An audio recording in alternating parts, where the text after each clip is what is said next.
आई तुळजाभवानीची मंचकी निद्रा. संपूर्ण महाराष्ट्राची कुलस्वामिनी आई तुळजाभवानी आदिशक्ती ही वर्षातून 21 दिवस निद्रा घेते.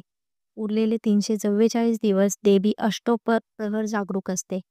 देवीची मंचकी निद्रा 21 दिवसात विभागलेली आहे.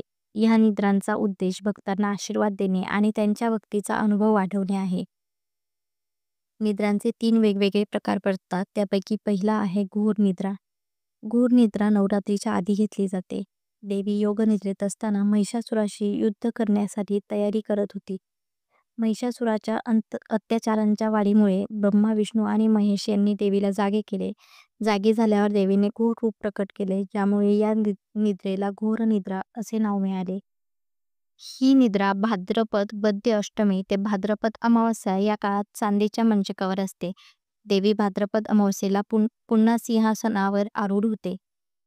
दुसरी आहे श्रमनिद्रा. घोर निद्रेतून जागी होऊन देवीने महिषासुराचे चाललेले अधर्म कारस्थान पाहून युद्धास तयार झाली.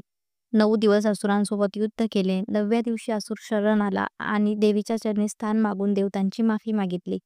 यावेळी 9 दिवस युद्धामुळे देवीला थकवा आल्याने शारदीय नवरात्रानंतर 5 दिवसांची निद्रा घेते.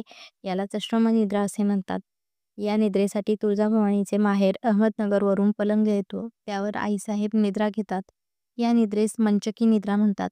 ही निद्रा माहेरच्या लाकडी पलंगावर अश्विन शुद्ध दशमी म्हणजेच दसरा ते अश्विन शुद्ध पौर्णिमा म्हणजेच कोजागरी पौर्णिमेपर्यंत असते. नंतर देवी पुन्हा सिंहासनावर आरूढ होते.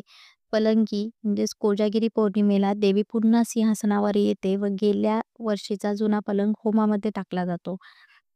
तिसरी आहे मोहनिद्रा. शाकंभरी नवरात्रीच्या दरम्यान देवी चांदीच्या मंचकावर पौष शुद्ध प्रथमा ते अष्टमी या काळात निद्रिस्त असते. मोहनिद्रा सृजनाचे प्रतीक असते, कारण याला 9व्या दिवशी तुळजाभवानीचा प्रकट दिवस असतो. या मोहनिद्रेत देवी भौतिक जगताच्या दृष्टीने विश्रांती घेत असते, जी नव्या सृजनांसाठी आवश्यक आहे. हे 9 दिवस म्हणजे 9 महिन्यांचे सूचक आहेत.